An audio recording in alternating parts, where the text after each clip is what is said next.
জমিতে যে ফসল ছিল সবই যে পানির ভেতরে তলিয়ে নষ্ট হয়ে যাচ্ছে। তুই এটা কি তৈরি করছিস? কি করবি এখানে? গ্রামের লোকজন কানাঘুষা করছে। আমরা গ্রামে থাকি, গ্রাম থেকেই এসেছি আমরা। তুই আর কয়টা দিন কষ্ট করে চুপি চুপি পাহারা দে।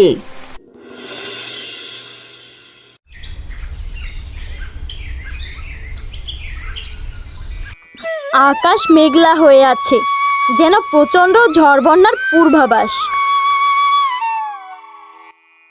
গিন্নি, নদীতে আজকে আর মাছ ধরা যাবে না। নদীর পানি যে কানায় কানায় পরিপূর্ণ হয়ে গেছে, আর প্রচণ্ড স্রোতও বেড়েছে। কি বলো বাবা, এরকম আবহাওয়া তো বন্যা ছাড়া হয় না। খুব বড় বন্যা হবে মনে হচ্ছে। আমাদের আগেই সতর্ক হওয়া উচিত। ঘরেও যে কিছুই নেই, কটা চাল ছিল তাও উনুনে বসিয়ে দিলাম। কাল কি রান্না করব তাই জানি না। বন্যা হলে কি করব আমরা? আজকের দিনটা যেভাবে হোক চালিয়ে যাও, কালকে যেভাবে হোক কিছু একটা করব। এই বিপদের সময় আমাদের ভেঙে পড়লে চলবে না, আমাদের আরো শক্ত হতে হবে। উপরওয়ালা হয়তো আমাদের পছন্দ করেন না, না হলে কি এত বিপদ আমাদের দেবেন? আকাশের অবস্থা ভালো ঠেকছে না, চলো ঘরের ভিতরে যাই।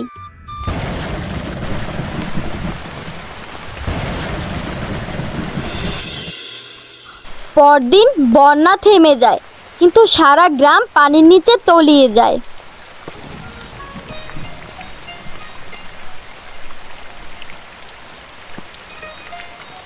গিন্নি, আমাদের দুঃখের বোধহয় আর শেষ হবে না। জমিতে যে ফসল ছিল সবই যে পানির ভেতরে তলিয়ে নষ্ট হয়ে যাচ্ছে, একটা ফসলও ভালো নেই। এখন কি করবে? সব ফসল নষ্ট হলে আমরা খাবো কি? সামনের দিনগুলো আমরা কিভাবে কাটাবো?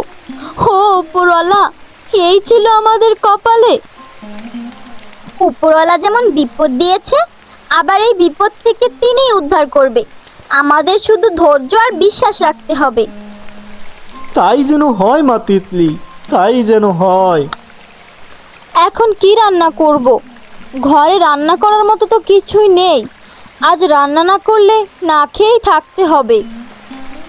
আমি না হয় আমার ভাইয়ের কাছে একবার গিয়ে দেখি, যদি কিছু টাকা ধার দেয় তাহলে তো আর বাজার নিয়ে চিন্তা করতে হবে না। এই বিপদের সময় আপন মানুষ ছাড়া কেউ পাশে দাঁড়ায় না, কিন্তু তোমার যে ভাই, সে মনে হয় না টাকা দিবে। তাও একবার গিয়ে দেখি, যদি টাকা কিছু দেয় তাহলে তো আমাদের আর এতটা কষ্ট করতে হবে না।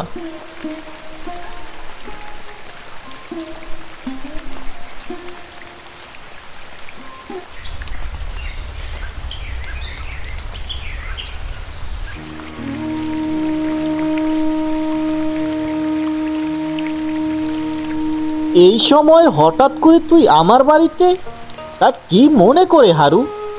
দেখেও তো কেমন চিন্তিত দেখাচ্ছে তোকে।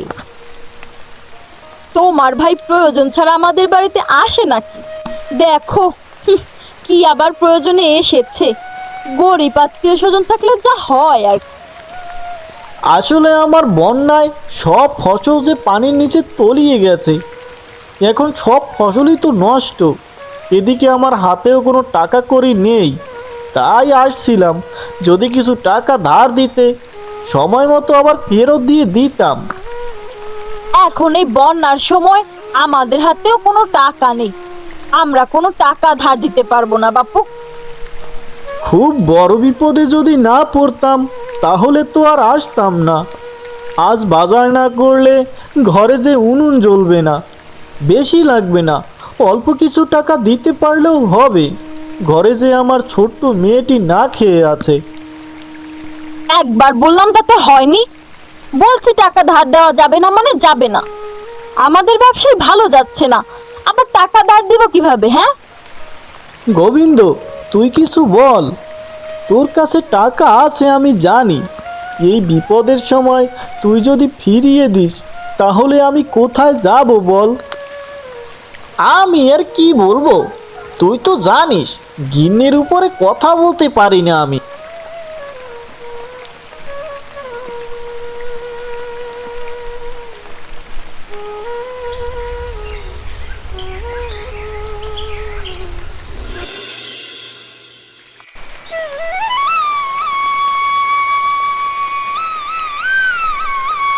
এই রে হারু, এই বন্যার মধ্যে আমার কাছে এসেছিস?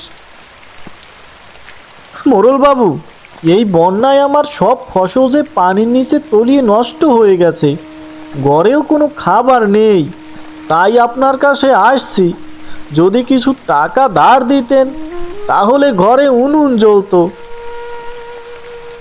এই মুহূর্তে আমার কাছে কোনো টাকা কড়ি নেই রে, টাকা কড়ি তো সব ব্যবসায় খাটানো, তাই টাকা আমি দিতে পারবো না। তবে তোকে কিছু চাল ডাল দিচ্ছি, দাঁড়া।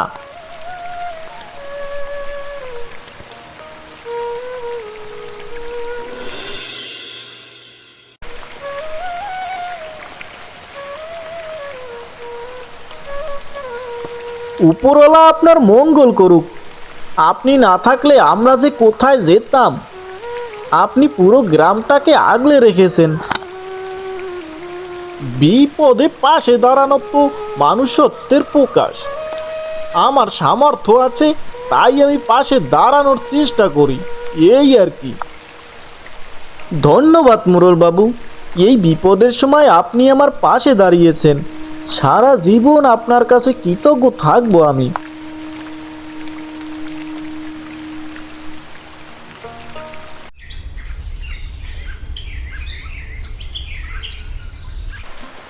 চাল ডাল না হয় পেলাম, কিন্তু এভাবে আর কতদিন? কিছুদিন পরেই তো সব ফুরিয়ে যাবে, তখন কি করব? সেটাই তো এখন চিন্তা। এদিকে সব ফসল যে নষ্ট হয়ে গেছে, বুঝতে পারছি না এখন আমাদের কি করা দরকার। বাবা, আমাদের এমন কিছু করতে হবে যেন আমরা এই পানির মধ্যেও চাষ করতে পারি। পানির মধ্যে তো কোনো ফসলই হয় না মা তিতলি, তাই তো বন্যার মধ্যে কেউ চাষ করে না। যদি চাষ করা যেত তাহলে তো সবাই করতো। পানির মধ্যে চাষ করা যায় না এটা সত্য, কিন্তু পানির উপরে তো চাষ করা যায় নাকি? আমরা পানির উপরে চাষ করব। কি বলছিস বোকা মেয়ে? আমাকে একটু বুঝিয়ে বল তো, এই বন্যায় আবার পানির উপরে কিভাবে চাষ করব আমরা? আচ্ছা শোনো তাহলে।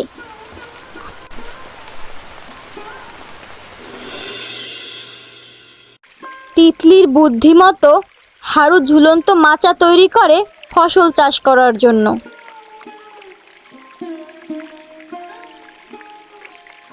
তুই এটা কি তৈরি করছিস?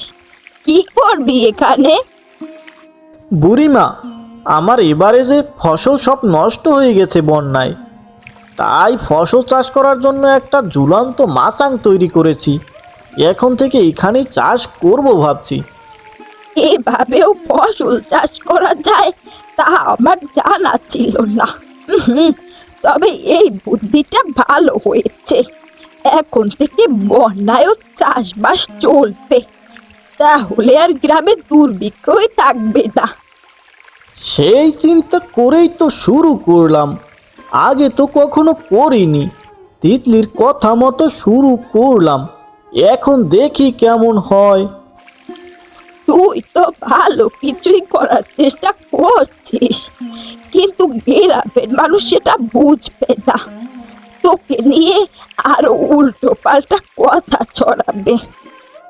কে কি বলবে সেটা ভেবে বসে থাকলে তো কাজ হবে না, চেষ্টা করতেই হবে। একবার যখন শুরু করেছি, সাফল্য এখান থেকে আনতেই হবে আমাকে।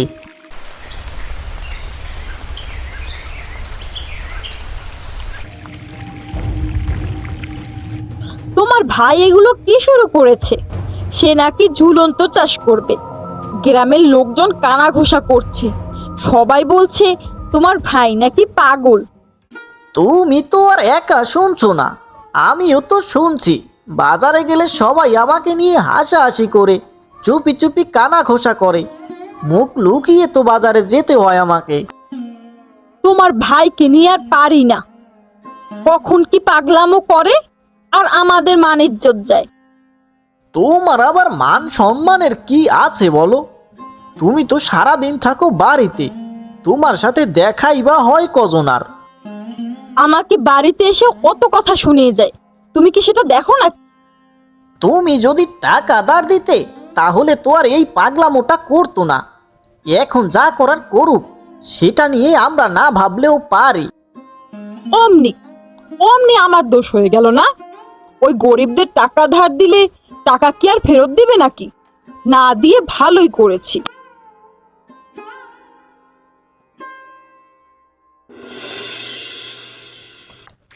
বাবা, ভালোই তো ফলন ফলেছে সবজিগুলো। আমাদের আর দুর্দিন থাকবে না, এই সবজি বিক্রি করে ভালো টাকা আয় করতে পারবো। তিতলি, তোর বুদ্ধিটা আসলেই অনেক কাজের রে। বলেছিলাম না বাবা, আমরা পারবো। এখন আমাদের এই সবজি শহরে নিয়ে যেতে হবে। শহরে শাকসবজির যেমন চাহিদা, তেমনি ভালো দামও পাওয়া যায়। আমরা শহরে নিয়ে গেলে আমরাও বেশি দাম পাবো। কিন্তু শহর তো অনেক দূরে, এত দূরে আমরা সবজি নিয়ে যাব, তারপর যদি বিক্রি না করতে পারি তাহলে তো অনেক টাকা লোকসানে পড়বো রে। তুমি একদম চিন্তা করো না বাবা, শহরের মানুষ তাজা সবজি দেখলে সব কিনে নেবে, একটা সবজিও বাকি থাকবে না। তাহলে আজই শহরে নিয়ে যাব, এখন আর দেরি করা ঠিক হবে না। একা এত কিছু নিয়ে তো যেতে পারবো না। চল রে, তুই আমার সাথে যাবি।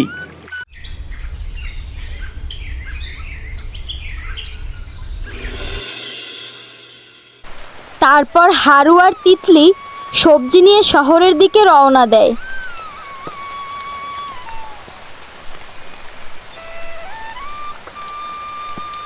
রে তোরা, এর আগে তো তোদের কখনো দেখিনি, বা এই বাজারে দেখছি বলেও তো মনে হয় না। নতুন এসেছিস বুঝি? আমরা গ্রামে থাকি, গ্রাম থেকেই এসেছি আমরা। সব সবজি আমাদের চাষের, একদম তাজা তাজা। কোনটা দিব বলেন? তোরা যদি আমার কাছে বিক্রি করো তাহলে আমি পাইকারি নিতে চাই, ভালো দাম দেব। দেখ আমার কাছে পাইকারি বিক্রি করবে কিনা, যদি করো তাহলে বল। সেটা তো খুবই ভালো হয়, আমরা তো বিক্রি করতেই এসেছি। পাইকারি দিতে পারলে তো আরো ভালো, আমাদের বসে থাকতে হবে না আর।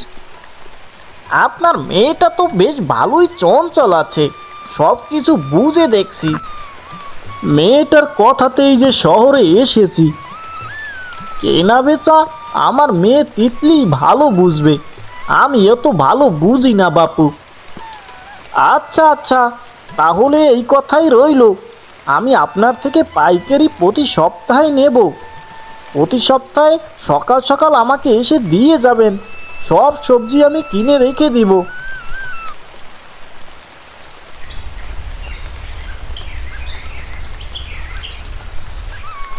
হারু আর তিতলি শহরে সবজি বিক্রি করে ভালো দাম পায়, তারা মন মতো বাজার করে নিয়ে আসে। এত বাজার করে আনলে এত টাকা কোথায় পেয়েছো? আমরা যে সবজি নিয়ে গেছি, বাজারে বসার সাথে সাথে সব বিক্রি হয়ে গেছে। শহরে সবজির চাহিদা অনেক বেশি, আরও চেয়েছে আমাদের কাছে। সবজি বিক্রির টাকা দিয়েই তো বাজার করে আনলাম, আমাদের আর কোনো কষ্ট থাকবে না। অবশেষে উপরওয়ালা মুখ তুলে তাকালেন। অনেক বড় চিন্তা থেকে বাঁচলাম। এই বন্যায় আর আমাদের চিন্তা করতে হবে না, উপরওয়ালা আমাদের দিকে মুখ তুলে চেয়েছেন। এখন থেকে আর বন্যায় বসে থাকতে হবে না, আমরা ঝুলন্ত সবজি চাষ করব। অন্যদিকে গোবিন্দর ব্যবসা ভালো যাচ্ছে না।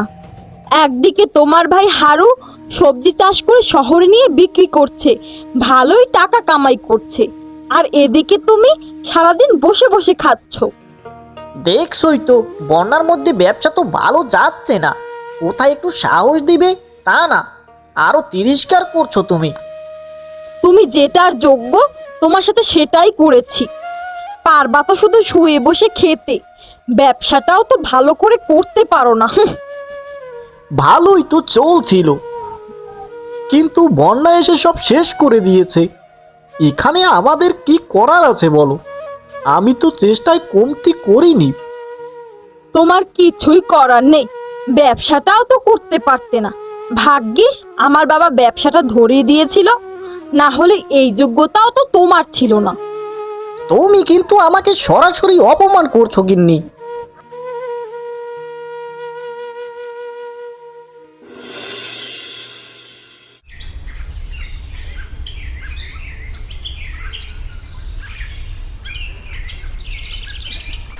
হায় হায় হায় হায় হায়, আমার সব সবজি কেটে ফেলে দিয়েছে।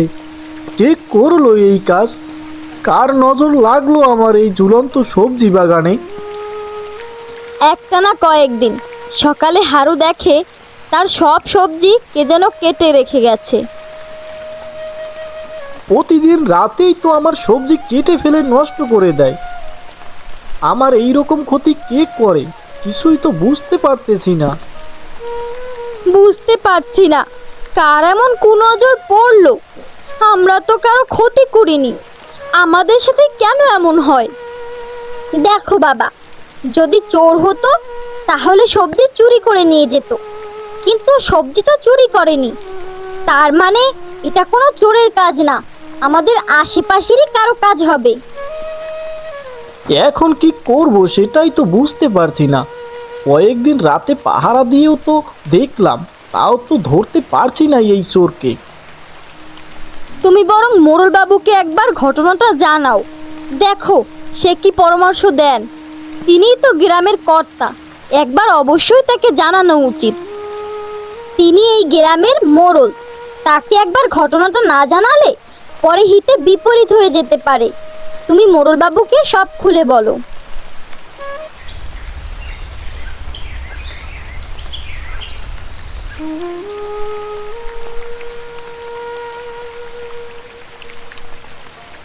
কিরে হারু, যে শুনলাম তুই ঝুলন্ত সবজি চাষ করেছিস, তা কি অবস্থা এখন তোর?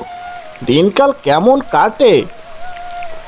দিনকাল তো ভালোই কাটতেছিল মোড়ল বাবু, কিন্তু কার যেন কুনজর লেগেছে।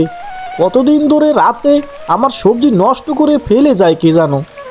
এখন তো আর আমার আয়ের মাধ্যমও নেই, শুধু এই একটাই তো মাধ্যম ছিল, সেটাও তো বন্ধ প্রায়। কি আমার গ্রামে এমন কাজ? তুই একটা কাজ কর, রাতে পাহারা দিয়ে বেটাকে যেভাবেই হোক ধর, তারপরে বাকিটা আমি করব। আসলে কি আর বলবো মোড়ল বাবু, রাতে পাহারা দিয়ে দেখেছি, যেদিন রাতে পাহারা দিই সেদিন আর সবজি নষ্ট করে না, আবার যেদিন পাহারা না দেই ওই দিন রাতে আবার নষ্ট করে রেখে যায়। তাহলে কি আর করতে পারি বল? আমার হাতে তো এখন আর কিছুই করার নেই। যদি ধরতে পারতি তাহলে না হয় আমি কিছু করতে পারতাম। আমি শুধু আপনাকে জানাতে এসেছি মোড়ল বাবু, আর যদি আপনি কোনো পরামর্শ দিতে পারেন তাহলে তো ভালোই হয়। আপনি গ্রামের অভিজ্ঞ মানুষ, একটা পরামর্শ দিলে বেটাকে হয়তো ধরতে পারবো। তুই আর কয়টা দিন কষ্ট করে চুপি চুপি পাহারা দে, একদিন না একদিন ঠিকই তো ধরা পড়বে।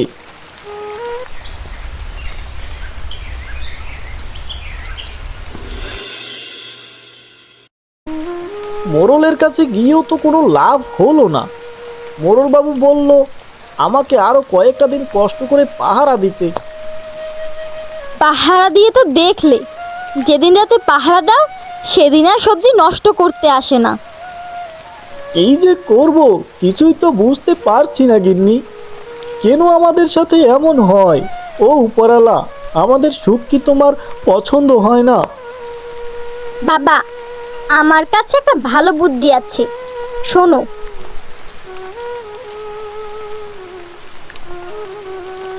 এতে কি কোনো কাজ হবে? না হলে শুধু শুধু এত কষ্ট করার তো কোনো মানেই হয় না। হবে না মানে? তুমি একবার কাজটা করেই দেখো না, ওই বেটা ঠিকই ধরা পড়বে।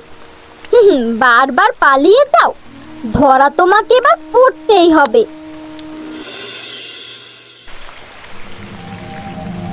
বাঁচাও, বাঁচাও, কে আছো, আমাকে বাঁচাও। গোবিন্দ ভাই, তা তুই তুই যে আমার এমন সর্বনাশ করবি তা তো আমি কখনো ভাবতেও পারিনি। যাদের বন্ধু ভাবতাম তারাই এখন দেখছি আমাদের শত্রু। শেষে কিনা এত বড় ক্ষতি করেছে তোমারই আপন ভাই, এ আমি কি দেখছি। তোর এমনটা করার কি দরকার ছিল বল? তুই যদি আমাকে বলতি তাহলে তো তুই আর আমি একসাথেই সবজি চাষ করে বিক্রি করতে পারতাম। আমার ভুল হয়ে গেছে। আসলে এই বন্যায় আমার ব্যবসাটা ভালো যাচ্ছে না, লোকসানে টানাটানি হচ্ছে। আর এদিকে আমার ভাই সে কিনা এত বড় লোক হয়ে যাচ্ছে, তাই হিংসের বশে আমি এমনটা করেছি। আমি আর কখনো করব না। তাই বলে এমন জঘন্য কাজ করার আগে একটা বারও তোমার বিবেকে বাধা দিল না?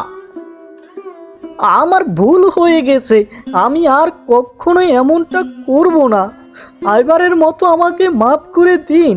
আমি কথা দিচ্ছি এমন ভুল আমার আর কোনো দিনই হবে না। গোবিন্দ কাকা তার ভুল বুঝতে পেরেছে। আমাদের উচিত তাকে ক্ষমা করে দিয়ে আরেকবার সুযোগ দেয়া। তিতলি ঠিকই বলেছে, আমাদের উচিত দাদাকে ক্ষমা করে দেওয়া। আর যেহেতু গোবিন্দ দাদার ব্যবসা খারাপ যাচ্ছে, তাই এই বন্যার কয়টা দিন না হয় আমার সাথেই ব্যবসা করবে।